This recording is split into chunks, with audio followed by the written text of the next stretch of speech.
It's Wellness Wednesdays. It's Wellness Wednesdays. And yes, I made it a full week of content. We'll see about Friday. I don't know. We'll see. I'm really pushing it. Um, but I don't know. If I don't do stuff, I don't know what to do. Like, I've got to get back into the routine, and these are easier because they don't have to be perfect, right?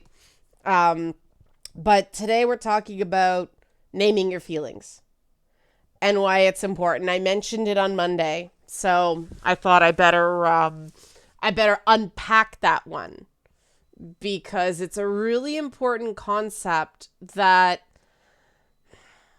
has disastrous results if you can't do it, but a lot of people grew up in homes where no one did it, and so they don't realize it's a thing. Come on a journey with me. Help support this channel. Become a monthly patron, patreon.com/LeannaK, or buy a one-time Leanna Care session for someone who can use it but can't afford it, coffee.com/LeannaK. This is one thing that I check with Leanna Care's clients a lot, whether they can name their feelings. Because um, it's a really important marker for me to know where they're at in terms of practical solutions for the things they want. Um, you know, they want better in their life. And I think it's very important, even if you're happy with your life, to want better. And I think that that's something, again, that we're not taught. We think that happiness is this thing uh, that we should feel, or that isn't real, or I don't know. But what does it mean to feel happy? What does it mean to feel sad? What does it mean to be afraid? What does it mean to be angry? And anger is a big one that I notice a lot of people can't name. And those feelings are very important to be able to recognize and name. And, some people may not be there yet. They have this complicated kind of combo feeling. People with really, really bad anxiety talk about a wall of anxiety that kind of comes over them, and it's different than regular anxiety. It's the wall. Okay, that's not a typical feeling name, but at least when they refer to it, it's that. I use comic book metaphors a lot with things, Marvel Cinematic Universe stuff, because it's a name that clients can put to what's going on with them. And abstractions are wonderful. It's important to have that sense of control over yourself, that you are labeling your experience. You are naming your experience. Somebody else is not naming that experience for you. You may not be able to control much in your life, but you can control your opinions on things. And a lot of people have had that forcibly ripped from them. And that's what abuse does, right? And I mean, when I had COVID, I was angry, man. Especially when I found out I couldn't taste red wine. Oh, God, angry. There were about 4 or 5 days where I was just angry. Like, really angry. Angry at, thinking things like, if I hear anybody go on about freedom regarding, vaccines or anything like that, because I just kept thinking, this sucker mutated and became more contagious, and it may be easy for people to say, well, at least you didn't end up in the hospital, at least this, at least that. I have been down or at partial strength for 10 fucking days now and counting. I don't care if it could have been worse. This fucking sucks and I'm angry about it. And it's really important to be able to acknowledge anger so it doesn't control you. It's really important to be able to acknowledge sadness so it doesn't overwhelm you. And it's very important to recognize happiness so that you can remember the happy moments when times get tough. A lot of people feel hesitant to celebrate the good moments. This is something I used to do, that I was always, that next ring, that next hurdle, that next challenge. And so I never stopped and went, this was a good day. This was a good week. This was a good moment. And it is so important to be able to remember those good weeks, because when that inner voice starts telling you you're garbage, because we all have one of those, some more than others. And that was something I was never taught, not through years of fucking therapy, not interventions, none. The whole counterintuitiveness of the whole thing is, I don't know why, but not unpacked in conventional therapy. I understand self-help TikTok is a thing, mental health TikTok. I'm thinking of dipping my toe into that, but one thing at a time. I gotta handle the things I have been doing, not taking on anymore. Thank you, patrons. I've been listening to you. But that was one thing I was really doing wrong, is not acknowledging the good moments. I was too afraid to, because I was treating the shit as the default state. And what you give attention to gets stronger.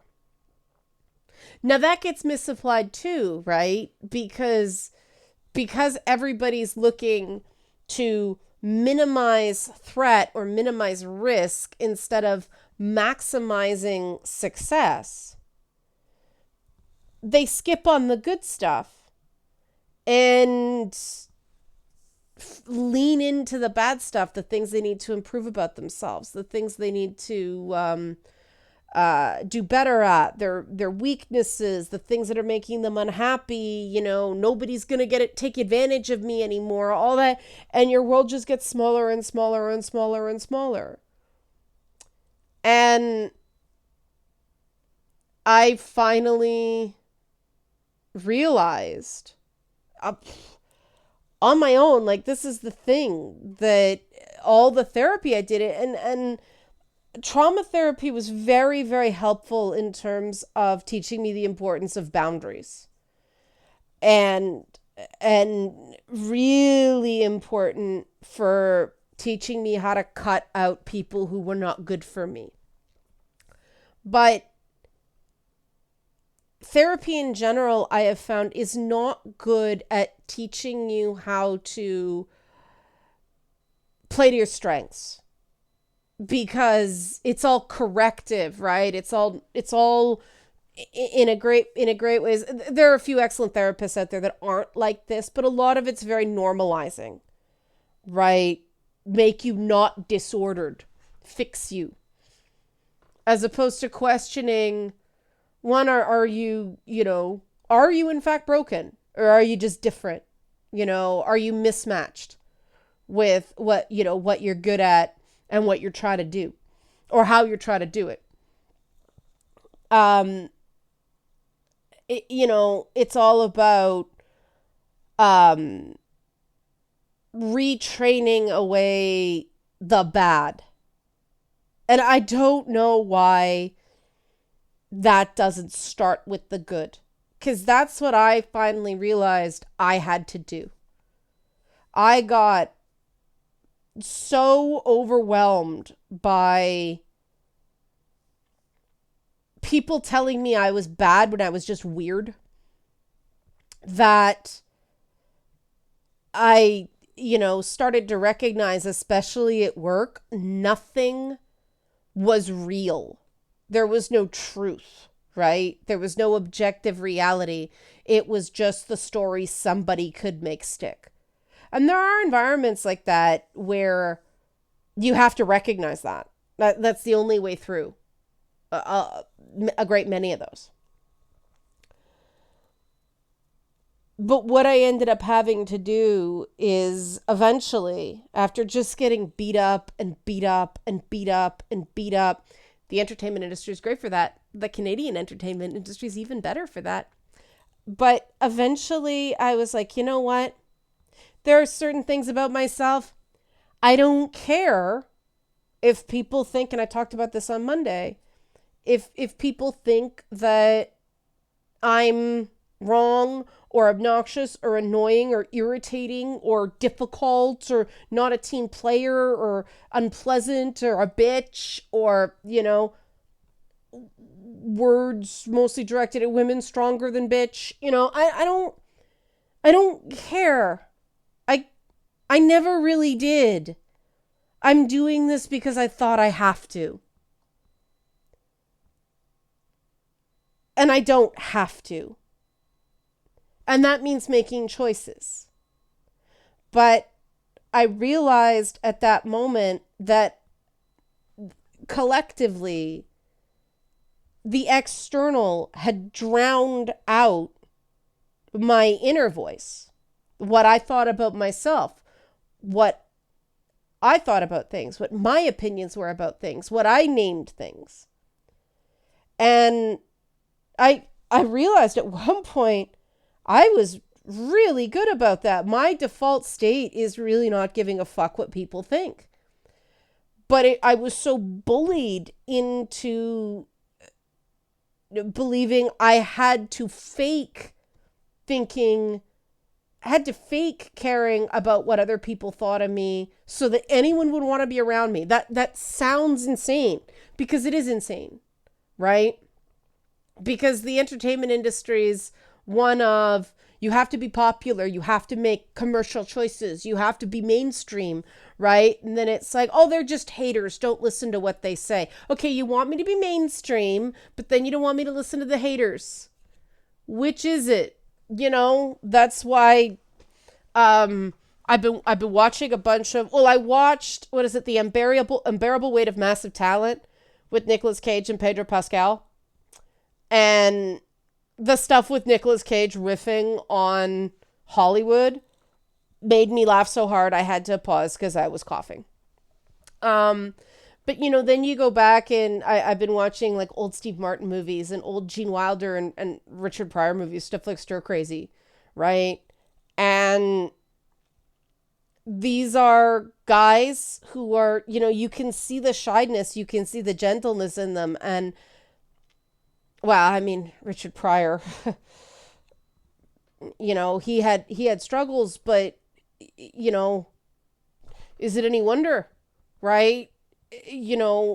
There, you see the bright lights in comics like that, and it's like, yeah, these are people who were in touch with the more vulnerable bits of themselves, and that's what made them so damn funny, And the thing about comics that good is everything they do is deliberate. You don't see it if you don't know what you're looking for. But you always watch the hands. The hands are always so deliberate, because you're shaping the joke and the funny and all that stuff. But I mean, Gene Wilder and Richard Pryor had something really special, but both of them were singular talents in their own way. But every single one of them could probably name what they were doing. Maybe not in a way that anybody else understood, But in order to create character, in order to create story, you do have to organize things. And the problem with Western cinema is that the naming conventions have gotten so standardized. And then, you jump over to Japan and it's still a frickin' free-for-all, right? Like they'll just, Kojima the shit out of that. See, there you go. Kojima-ing. We know what that means, right? Weirdness with a point that's a little bit creepy, a little bit out there, and it's not for everybody, right? See, Kojima's good with being creepy. Whereas you say Yoko Taro, it's a totally different thing, From Souls means something, That's the cool thing about gaming, is that we're still naming things that way, right? Every so often it'll break out into the, a friend of mine says Westworlding is when someone can't see something that's right in front of their face. They're like, it doesn't look like anything to me. But that's the exception that proves the rule. It's, most of the time we have to use the proper names for things, right? This is getting back to naming your feelings, because you are your own person. And if these happy, sad, angry, depressed, whatever, aren't working for you, name your feeling George, right? I mean, was it Winston Churchill that called his depression his little black dog? Johnny Depp did it. It came back to bite him, but he called, various periods the monster, right? That got used against him in a grotesque violation of trust. But, there's a reason he's a brilliant actor too. These brilliant people understand how important it is to name things. And I do it with states too. I mean, a lot of the boss fight characters now, I'll go into something and I'm just going to have to be agreeable. And I'm not real good at that. And so I'm like, we're going to sparkle muffin this, we're just going to, I can't do that voice right now. Oh, shit. Thanks, COVID. But, that allows me, okay, I'm in a brain set now. I'm in a different state of mind, and it actually feels different. And that's what happens when you name your states of being.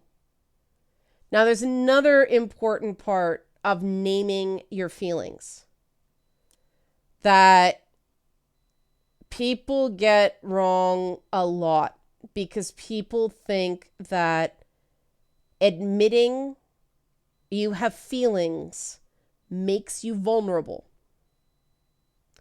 And at first, it does feel that way. With practice, it's the exact opposite. Not being able to name your feelings and dodging the awareness by making accusations instead of talking about how you're feeling makes you more vulnerable. It makes you vulnerable to being dismissed, because now you're arguing points of fact instead of your feelings, right? Well, I feel like you did this. It's not actually a feeling, right? You guys remember how much I hate I think versus I feel when you mean I think? Drives me batshit, because it is this manipulation that it's gotten around, that, oh, well, everyone's feelings are valid. You have to validate feelings. And it's like, okay, that's nice. Give me a feeling and I'll validate it. I think you're a bitch isn't a feeling. It's amazing how many different. Just coming off that, I get, and I'm good with that. Why? Because in the exact same conversation,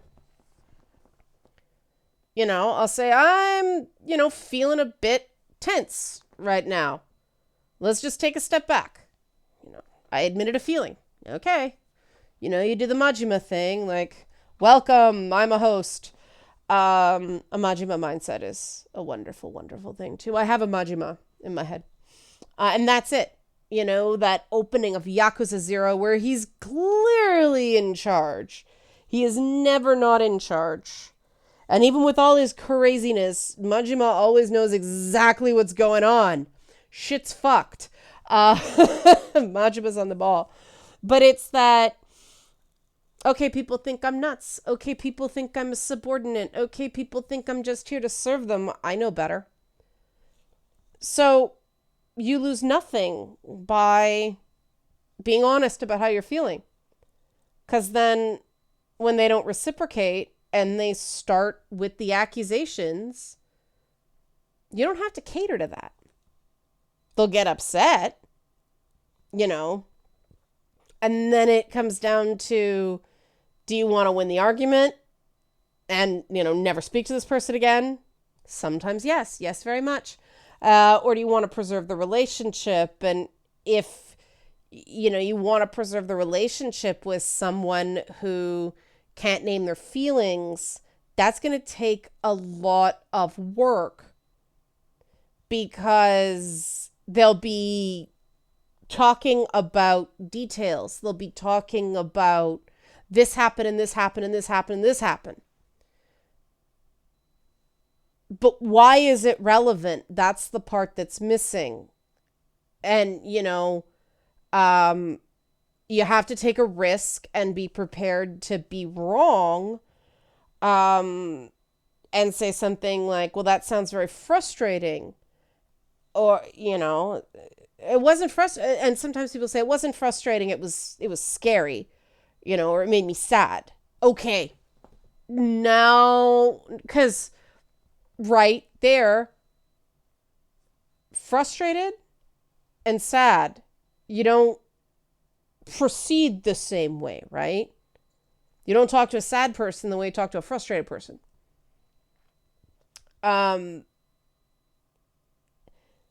Some people are so illiterate when it comes to emotion. It is very difficult to talk about anything difficult with them, because it's impossible to know what's really going on with them. Everything seems like anger, even though it's usually not.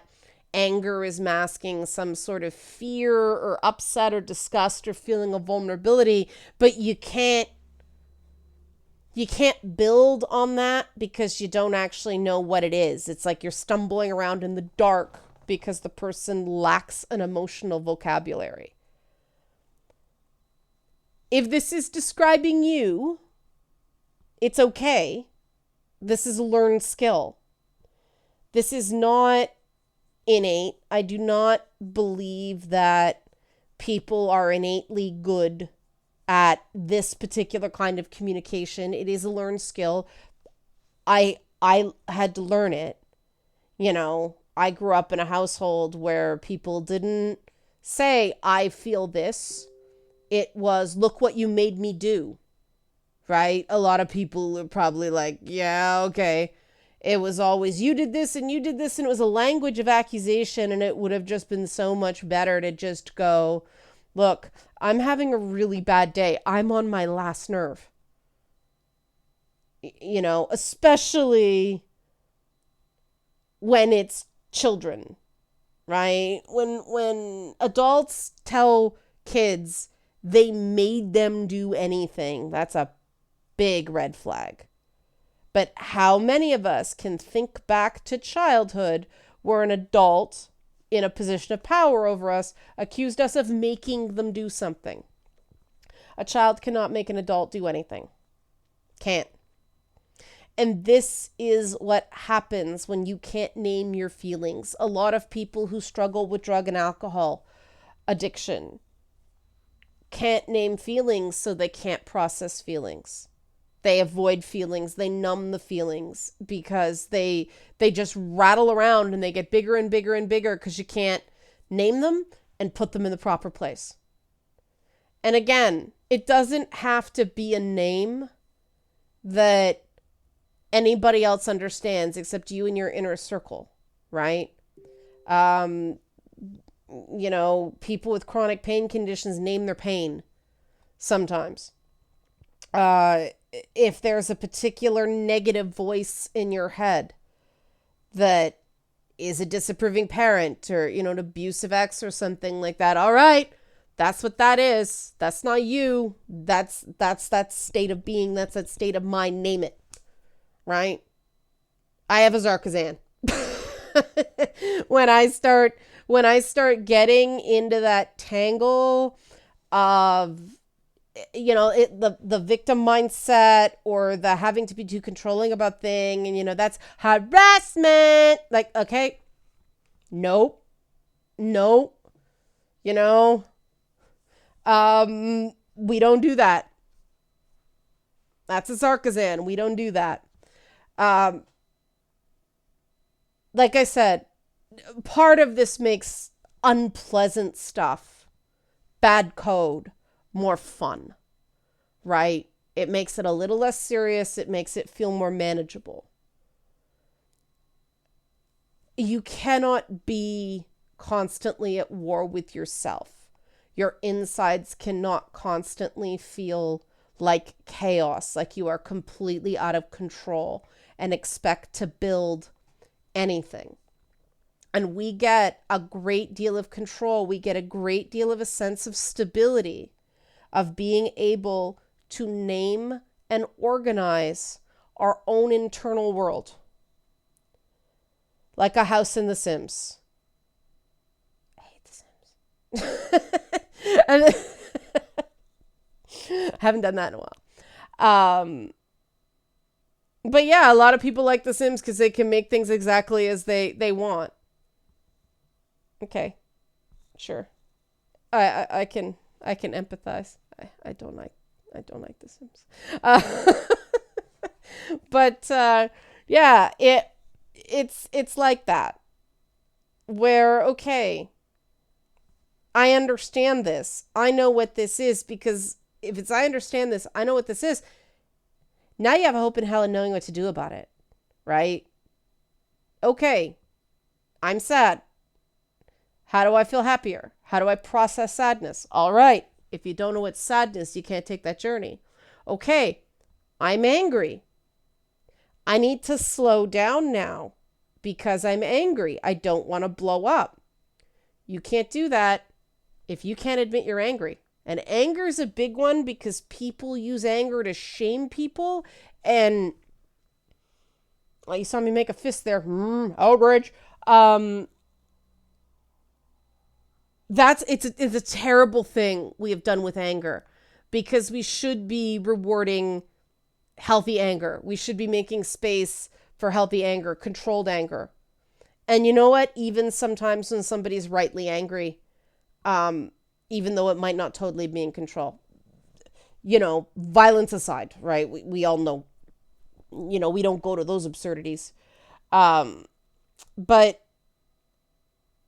and that's the sort of Zarkazan SJW dichotomy in my head, where I know I tend to be a bit of a bleeding heart, a lot of a bleeding heart. There's a lot of Solomon in me, with the caring about everybody and wanting to make everything better, and sometimes just not knowing how and stepping in it.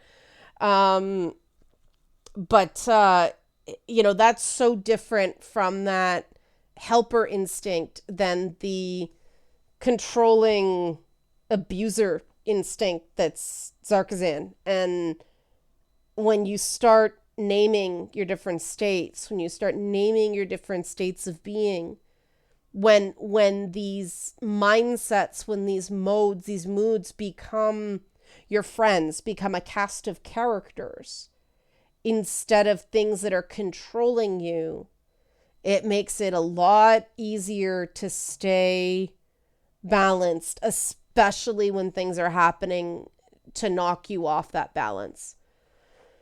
Like friggin' COVID. As if on cue. All right. Really interested in the comments of this, whether this helps. It's a different way of approaching naming your feelings, but that's what I like to do on this stuff because you can look up plenty of other articles anywhere else. This is why you watch Wellness Wednesdays. Help support this channel. Become a monthly patron, patreon.com/LeannaK, or buy a one-time Leanna Care session for someone who can use it but can't afford it, coffee.com/LeannaK. Thanks for watching and be well.